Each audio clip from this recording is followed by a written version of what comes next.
teacher development. His approach centers on inclusive, innovative and equitable access to quality education for all students of India. I kindly request Shweta from IITDM Kanchipuram to felicitate Shri Dharmendra Pradhan ji.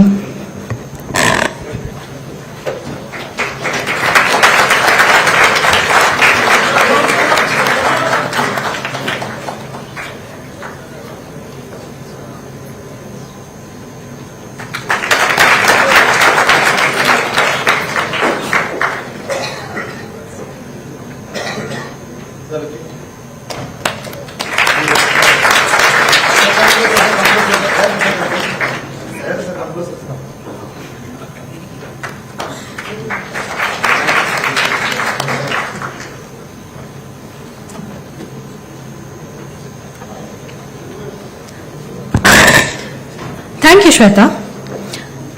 We have with us Professor V. Kamakoti, a visionary academic leader and the director of IIT Madras.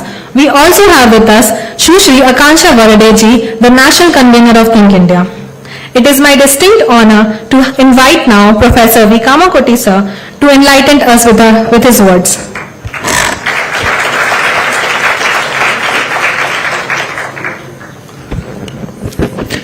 Respected and most beloved Dharmendra Pradhan ji, Minister of Education, Government of India, and all dignitaries and dear young students. Today we are now to listen to the person who had been instrumental in implementing several intricate things that were part of the national education policy. So I have been given the role to basically tell you what are all the important points that he is going to touch, and something that we as education institutions have implemented and benefits are being seen. Friends, National Education Policy 2020, from the date of its inception, had brought in certain very important aspects. The predominant aspect of that was to recognize any type of talent that exists in children, whether be it sports, be it culture, be it problem solving abilities, be it painting, be it any sort of art form. The holistic education component has been very important and emphasized there. It is extremely important today because when we look at startups, the brilliant ideas come from creativity, and the best way to kindle creativity in the young brain is by teaching, say, music or teaching art forms. That is where the original creativity comes up. And so by nurturing that type of talent, actually recognizing that type of talent, and we bring those people into education institutions, we believe that we will get better engineers, better technologists and technocrats. So this was one very important fundamental policy of the National Education Policy, and Honorable Minister will touch upon some of the important points that have come up as a part of this implementation. The second important thing that we need to look at is interdisciplinary. Again, I want to touch upon Operation Sindoor, one of the most important achievement of our country and a big eye-opener. That multiple technologies have to come together to basically solve that problem. If you take any of the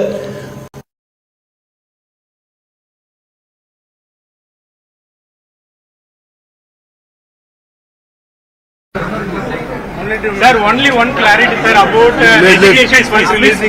Please, government already told this so many times, sir, but only 3 policy education. Just right, please. Don't discuss. Yes. After complete, sir. I will address up to this meeting. Okay, sir. Okay. Please address the press meet. Okay.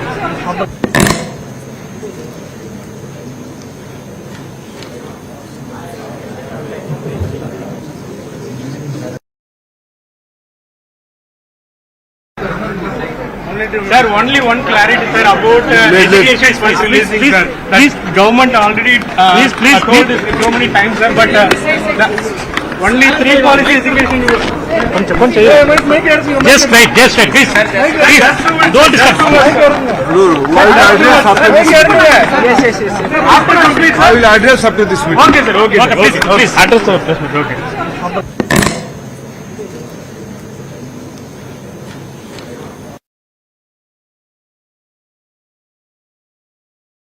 Which enables us to give a suitable degree based on the skill set and the knowledge acquired. So this is also a very important point that we need to deliberate upon. The last but not the least, today foundational literacy and numeracy is also taking up a very big importance here. Specifically, we as a country we have multiple languages. How to break the language barrier, how do we use technology to basically learn in our mother tongue, and all these aspects are coming up. And there is also some of the very important points that were built in the national education policy. So friends, we have many things that the policy had proposed, and over the last 5 years many of our institutions are extremely benefited by that, and we have translated it into something that is great for our country. What our country requires in 2047. Yesterday also I did mention that our GER, the gross enrollment ratio, which was 23% 5 to 7 years before, today has risen to 28%, but we have to touch 50% number of students who finish their plus 2 and come into the higher education stream. And this is also a 2035 milestone set by the NEP, and how we are moving towards it. There are some case studies, but then all these requires a lot of scaling. From the government's point of view, we have multiple missions. Specifically, AI is becoming extremely important. The Ministry of Education, under the able guidance and direction of our Honorable Minister, has last year has introduced 3 AI Centers of Excellence.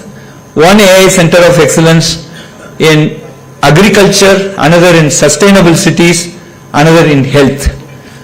And now a new AI Center of Excellence is under the scrutiny now, which will be on education.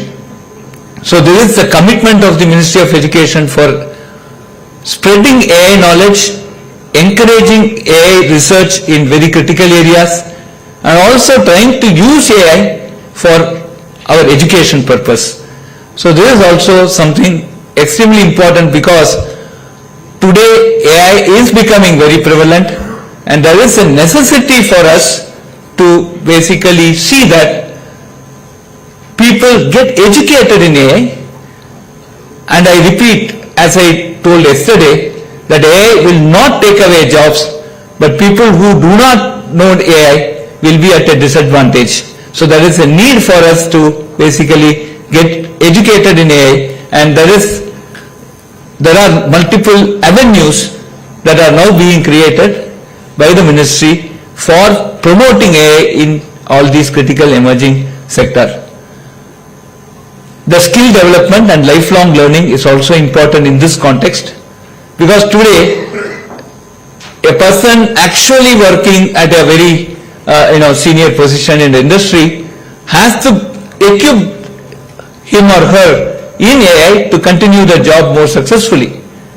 So in this context, the National Education Policy introduced this wonderful concept of multiple entry, multiple exit, and based on that, many institutions have started programs where there can be a 1-year certificate, 2-year diploma, and a 4-year exit with a degree, and depending on the need, people are able to take those. So we find a lot of professionals who are not grounded in AI or not learnt AI in their path, now coming up and doing these courses at different levels and equipping themselves so that they become relevant to their respective job. So this is also something which is extremely important. Today, as a demonstration of some of these interesting concepts, we will be signing 3 MoUs in the presence of the Honorable Minister. The first MoU is we are now creating a portal for internship training, which is extremely important because there is a skill gap that we need to bridge between what academia teaches and what industry needs. And there needs to be an assessment which can actually enable industry to find out the talent, inherent talent, innate talent that exists. So there is a portal that will be launched. Details of this will be presented. We are also signing an MoU today, friends. Medical technology is extremely important. If we all aspire to be in the top 100 universities in the world, medtech cannot be ignored. So many of the IITs, IIC, NITs and many other institutions, private institutions have started this medical technology marriage, and one of the most important degree would be this MD PhD, where MD is the topmost degree in the medical field and a PhD is the topmost field in the academic field. So having an MD PhD, MD in medicine, PhD in technology is something important. Today 99% of our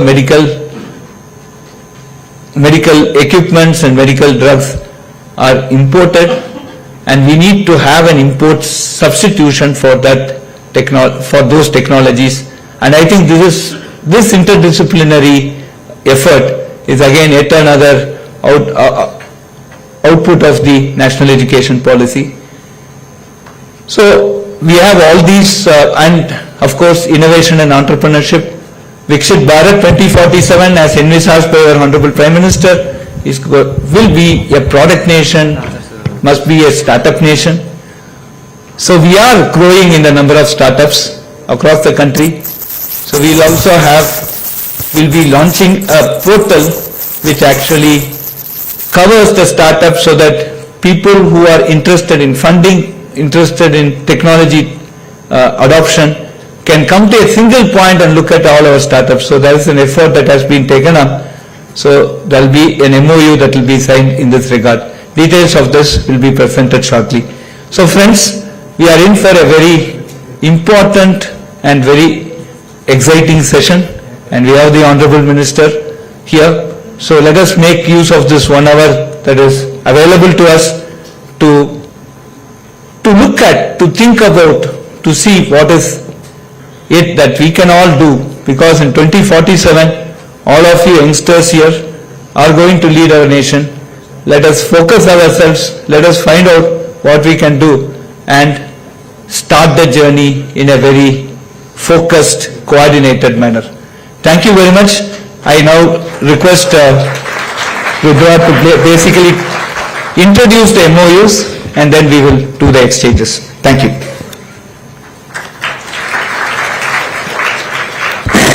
Good morning. As rightly pointed out by Professor Kamakoti, today we will be signing 3 MoUs as a part of this program. So the first MoU is between IIT Madras NIPTA, which is National Internship Placement Training and Assessment, and Think India. May I now request Professor Mahesh to briefly share about the program and launch a video and a website.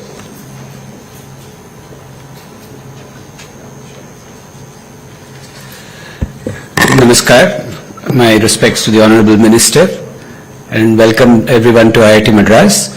Briefly, as we all know, India is one of the world's largest tertiary education systems, and I really am very proud to be a small participant of that.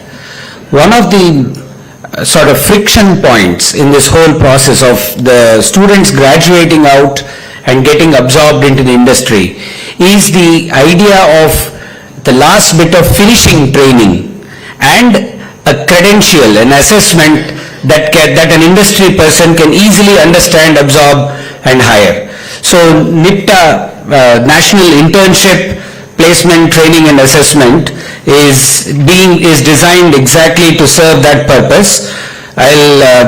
We will launch the portal today, and we'll have a short video describing what we intend to do there. This is targeted towards recent graduates to have them become more employable and also provide them an assessment card that an industry can easily understand and absorb. I will now request our industry partners, Mr. Ravi. We have designed this program in close collaboration with industry. We have a small representation here, Mr. Ravi Pandikunta, Global Delivery Head for Tech Mahindra. Mr. Ajmal Dastagir, who is part of the Federation of Indian Small and Medium Scale Enterprises.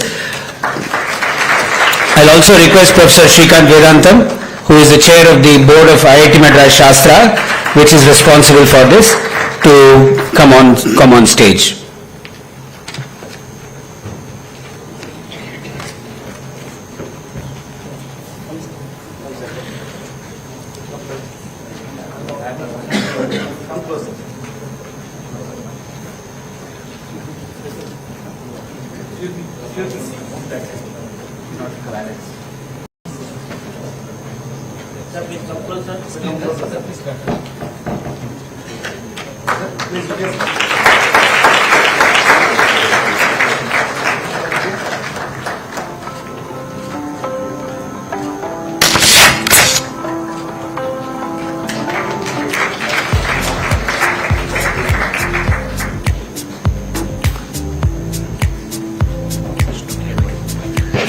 I'll request the AV person to play the short introduction video.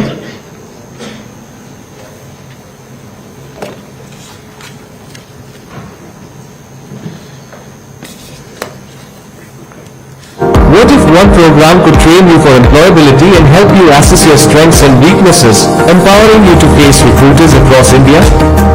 Welcome to NIPTA, National Internship, Placement Training and Assessment, IIT Madras's revolutionary two-part program that transforms engineering careers. First, get 12 weeks of free employment-oriented training, 90 hours of self-paced videos, live sessions, and practice assignments covering everything from technical skills to communication. Whether you're in computer science, mechanical, electrical, data science, or any of the other engineering domains, we offer employment-focused content designed to build real-world, job-ready skills in your field. After training, take the 3-hour proctored assessment at centers nationwide. Technical knowledge, mathematical aptitude, logical reasoning, and communication skills, all evaluated under one roof. Earn your IIT Madras certificate, plus receive a personalized report of your strengths and weaknesses. Open to third and final year engineering students, diploma holders, and recent graduates. Even non-engineering graduates can join our data science track. NIPTA connects talented students from small towns with employers across India, bridging opportunity gaps and bringing job-ready skills to every corner of the country. Visit the portal to learn more.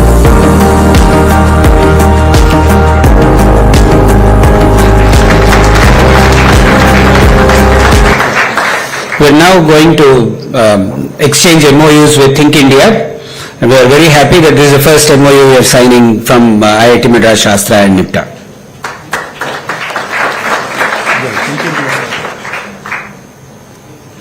I now request the representative from the Think India.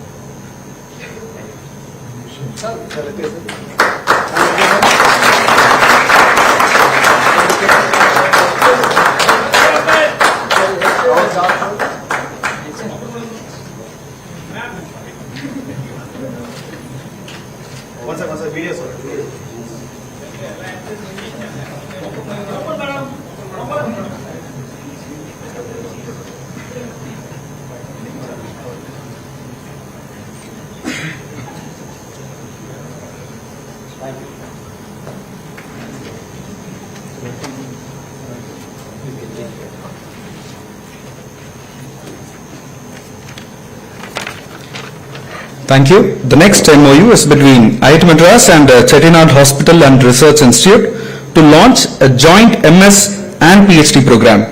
May I now request Professor Bobby Raj and his team to the stage to exchange the MoU.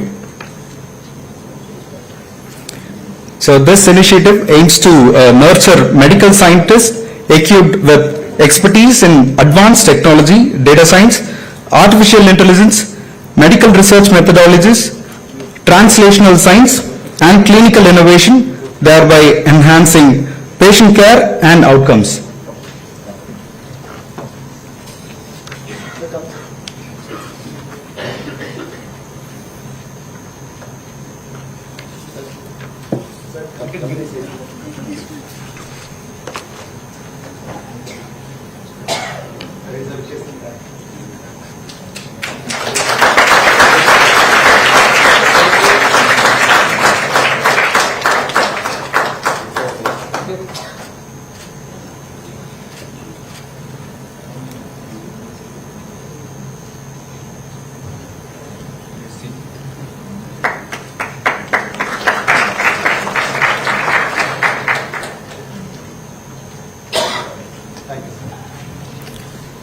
Thank you. The third MoU. The third MoU is between Center for Research on Startups and Risk Financing, IIT Madras, and Ministry of Education to provide one-stop dashboard that showcases the contribution of higher education institutions in startup formation and growth in India. One innovation platform. May I now request Professor Thillai Rajan to come to the stage to exchange the MoUs between the Ministry of Education and to represent IIT Madras.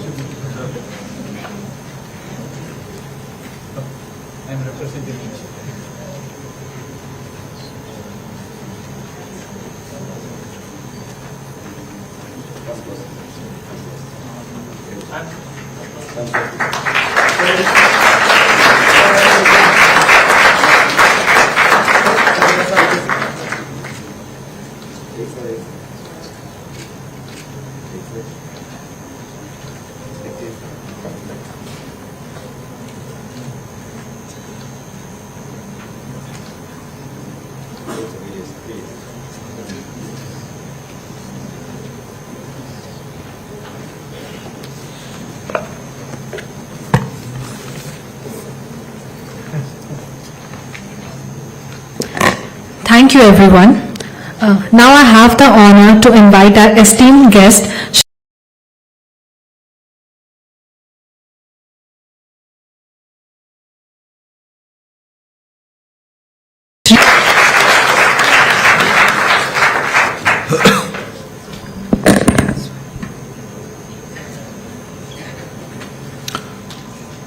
My dear friend, Professor Kamakoti, Director IIT Madras, Convener of Think India, Ms.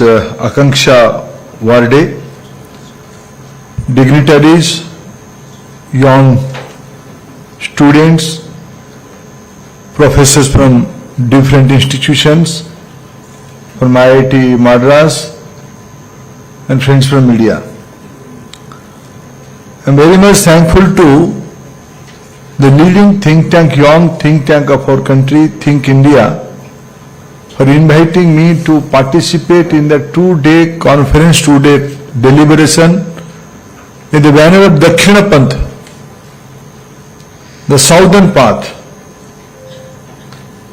I am very much thankful for inviting me, and very much thankful to IIT Madras to hosting this great interaction between young minds of our country. I am told more than 300 delegates from 20 prominent centrally funded institutions are congregated here with some concern, with some plan, with some strategy faced by society today. You all are here to deliberate, discuss and find out way forward, listening with experts.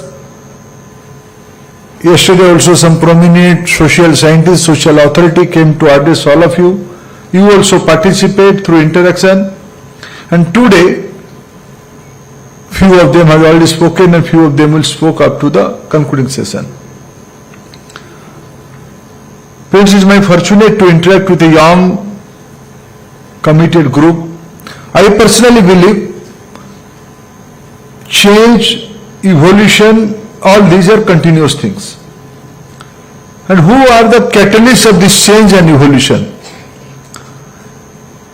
a microscopic minority is the only group who come together with a specific topic, specific concern. They deliberate in detail,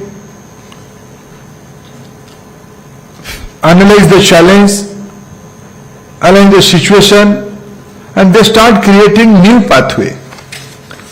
I'm happy you all are here to discuss certain concern of society. I have been assigned to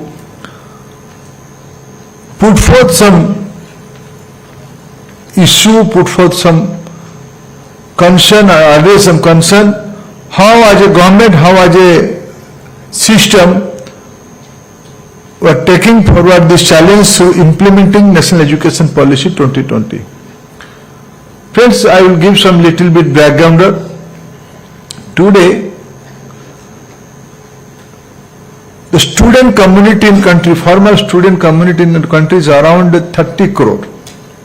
26 crore in schools and 4 crore in higher education. In that age group,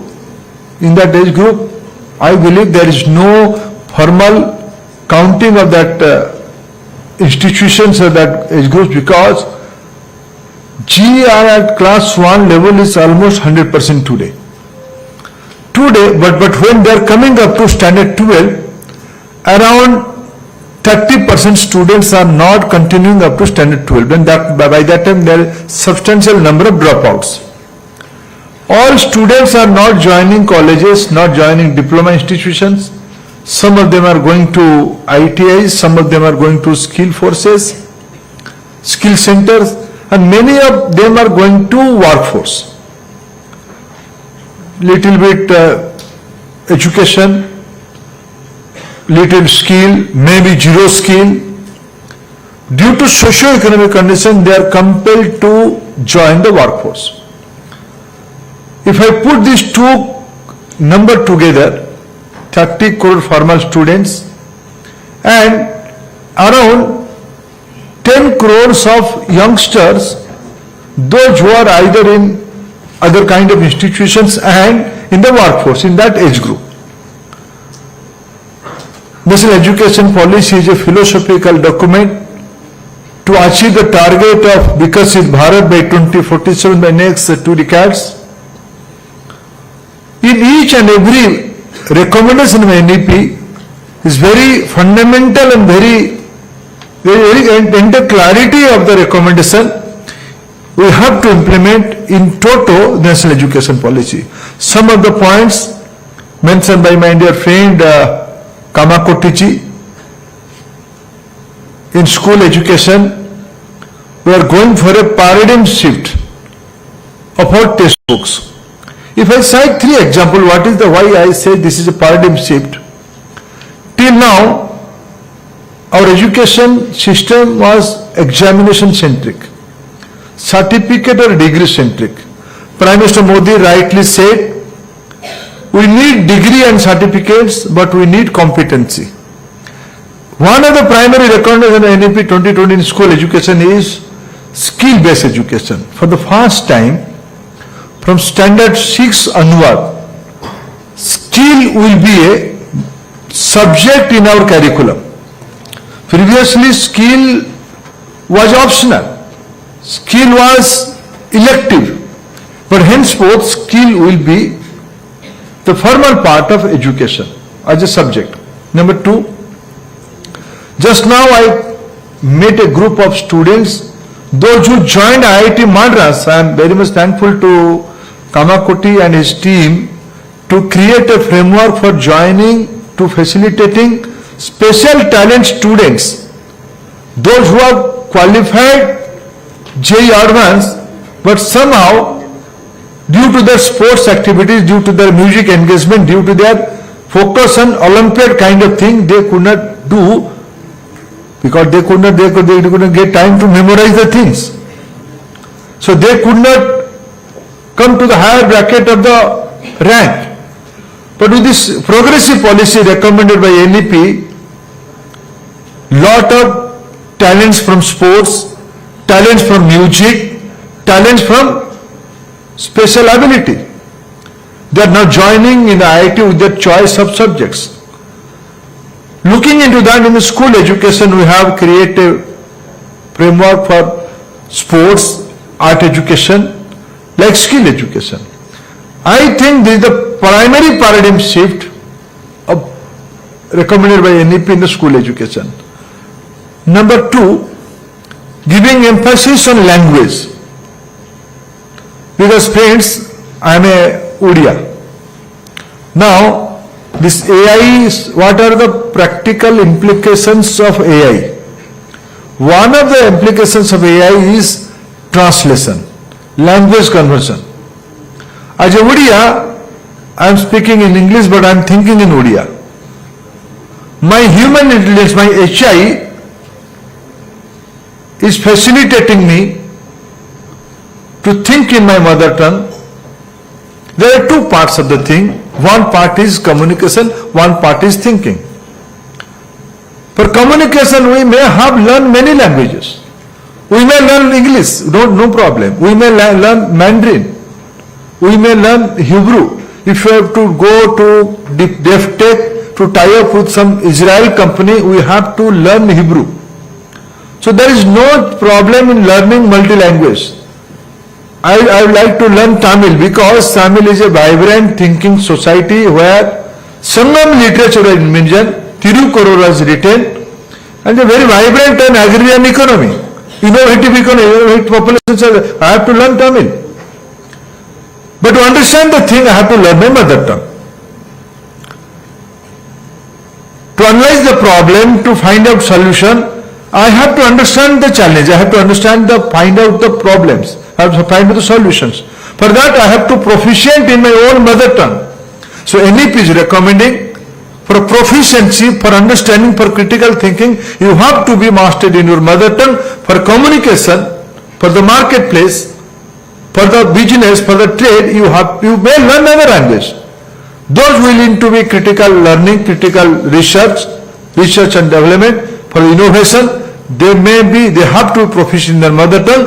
This is one of the paradigm shift of NEP, whether it is school education and in the college education. Language is a priority area. Friends, we all know, we all are prisoner of a foreign strategy. This country, I am happy you all are sitting in the southern part of our country.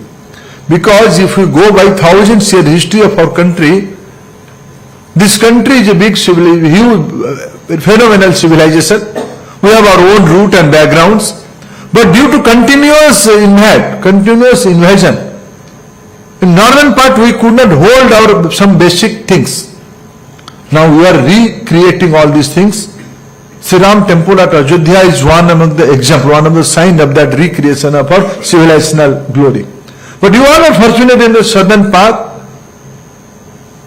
If I went to Tanjavur, I saw the Brihadeshwar temple. Thousands years ago, in those days, there was no IIT Madras, there was no Kamakoti. There was no structural engineers. You go to any village of Tamil Nadu, you will find this temple. I went to Tenkasi.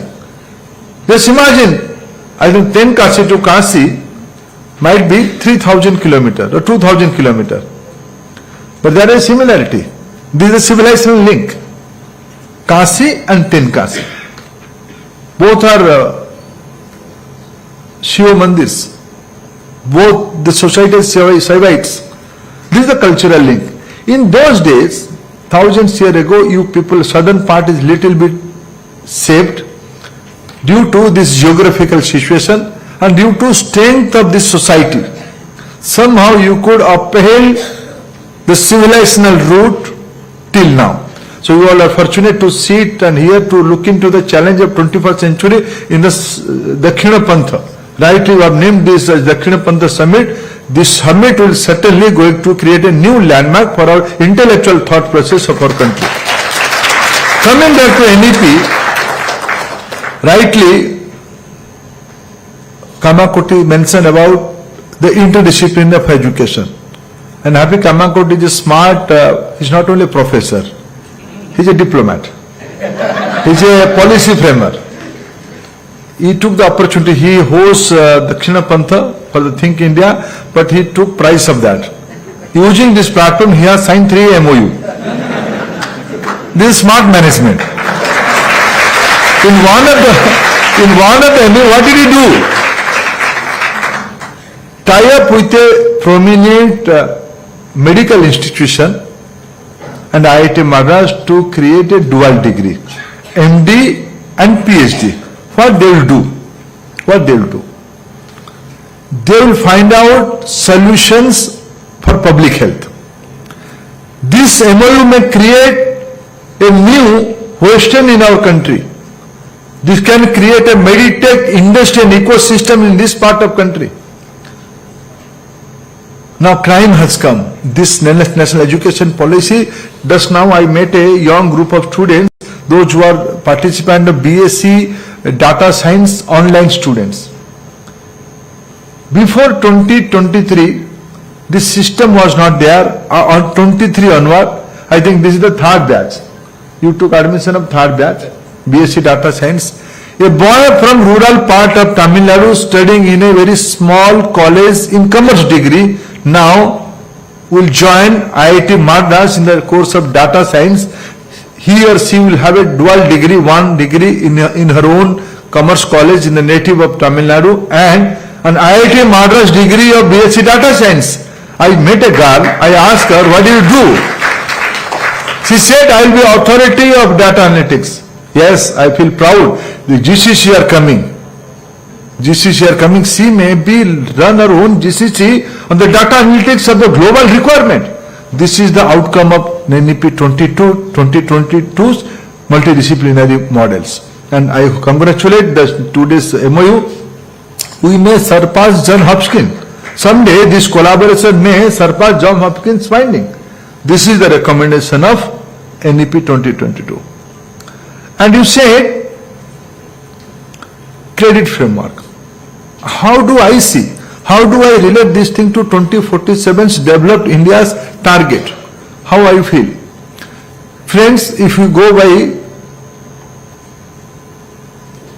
2011 census, if you extrapolate that up to 2025, 75% of our population is literate according to the definition. That means 25% are still to be literate. Literate in digital literacy, our population is little ahead of FLN. People are smart enough to operate their smartphones, but they fail to sign their name. They fail to calculate the numerology, but they can use the switch, touch screens in their phones. They can operate in telephone numbers. They say little bit dichotomy in our education system, in the societal function, but still we can say 75% of